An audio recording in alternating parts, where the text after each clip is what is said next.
નાગડુ કેવનરાજ exact farming zone 4 YouTube ચેનલમાં આપનું હાર્દિક સ્વાગત કરું છું। ખેડૂત છે તો જીવન છે એ વાત લઈને આજે આપણે વાત કરવાની છે બાગાયત પાકોમાં વાલોળની। વાલોળ જે છે એ આમ તો ખર્ચાળ બહુ ઓછી છે, એટલી બધી કંઈ વધારે મહેનત લાગતી નથી અને આવક આખું વર્ષ એમને એક ધારું ચાલુ રહે છે। તો ખેડૂત મિત્રો, વાલોળ ક્યારે વાવવી, કઈ વાવવી, કેટલા દિવસે પિયત આપવી, ખાતર કેટલા દિવસે આપવું, એમાં કેવા કેવા રોગ જીવાતો આવે છે અને એના નિવારણ માટે શું કરવું એ આપણે આગલા વિડીયોમાં જોઈશું। તો ખેડૂત મિત્રો, વાલોળ ક્યારે વાવવી? તો વાલોળ વાવણી થાય એના પહેલાં 1.5 અથવા 2 મહિને વવાઈ જાય તો બહુ સારા ભાવ મળે છે। જે વાવણી ટાઈમ અથવા વાવણી ટાઈમમાં પછી ખૂબ સારા એવા ભાવ મળતા હોય છે। તો વાવણીથી 2 મહિના અથવા 1.5 મહિના અગાઉ વવાઈ જાય તો બહુ સારું રહે છે। અને વાલોળ કઈ વાવવી? તો ખેડૂત મિત્રો, વાલોળ જે 2 મહિનાની આસપાસ શરૂઆત થઈ જાય એવી વાલોળનું બિયારણ પસંદ કરવું। ઘણા ખેડૂત મિત્રો શું કરે છે કે શિયાળું વાવી દે છે, જ્યાં ચોમાસામાં આખું ચોમાસું રહેશે અને ફાલ ફૂલ આવતા નથી કાંઈ, શિયાળો આવે ત્યારે ઠેઠ થાય છે। તો એવું બિયારણ કરતાં જે ઉતાવળું બિયારણ આવે એ વાવવું ખૂબ જ જરૂરી છે।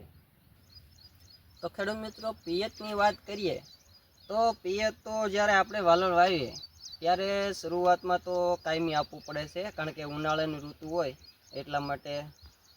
ત્યારબાદ જ્યારે ઉગીને મોટી થઈ જાય વાલોળ ત્યાર પછી 15 દિવસે આપો તો પણ ચાલે। આ વાલોળમાં એવું બધું પણ પિયતની જરૂર પડતી નથી, 15-20 દિવસે એક વખત આવી જાય તો પણ ઘણું થઈ રહે। જ્યારે વધારે પિયત આપવામાં આવે તો શું થાય છે ખેડૂત મિત્રો, જ્યાં ફાલ ફૂલ હોય છે એ ખૂબ જ ઓછા આવે છે અને વહેલા વધવા લાગે છે, જેના લીધેથી ઉત્પાદન આવતું નથી।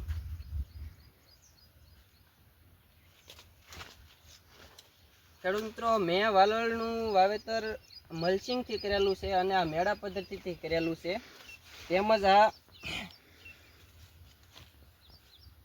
2 છોડ વચ્ચેનું અંતર 2 ફૂટ રાખેલું છે। અને ઘણા ખેડૂત મિત્રો 2.5 અને 3 ફૂટ પણ રાખતા હોય છે, એ તમારી અનુકૂળતા પ્રમાણે જે પણ બિયારણ પસંદ હોય એ પ્રમાણે વાવવાનું રહે છે।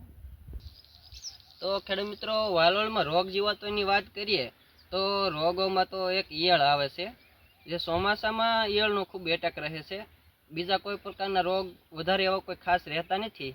અને શિયાળો આવે ત્યારે ગળો આવે છે। તમે એના નિવારણ માટે ઘણા ખેડૂત મિત્રો તાકાત ગળોનો ઉપયોગ કરે છે, જે દવા આવે છે। ઘણા ખેડૂત મિત્રો પોકલેમ, ઇમામેક્ટિન, બેન્ઝોઇટ 5% એનો ઉપયોગ કરે છે। અને તમે તમારી અનુકૂળતા પ્રમાણે કોઈ પણ દવાનો ઉપયોગ કરી શકો છો। એમાં દવા 4 થી 5 દિવસના અંતરે એક વખત છંટકાવ કરું છું। ખેડૂત મિત્રો, વાલોળમાં ખાતરની વાત કરીએ તો મેં પાયાના ખાતરમાં જે આપણે છાણિયું ખાતર આવે એ 2 ક્લારી જેવું આપેલું છે, અને ત્યારબાદ ડીએપી ખાતર પણ મેં એમાં જે પાળો કર્યો ત્યારે વેરેલું હતું।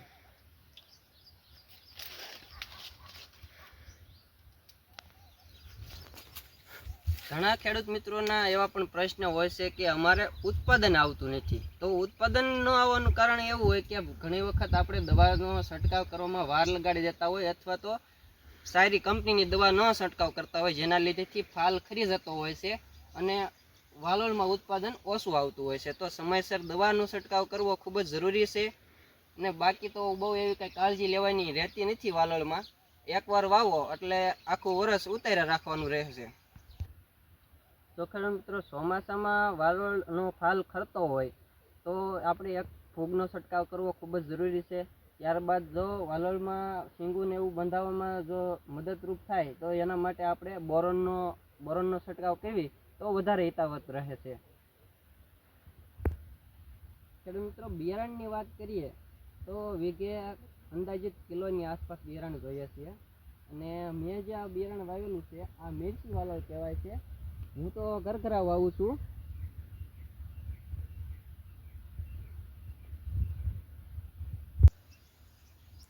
તો ખેડૂત મિત્રો, મારી ખેડૂત મિત્રોને એક જ સલાહ છે કે તમે એક પાક વાવો એના કરતાં ડબલ મિશ્ર પાક વાવો।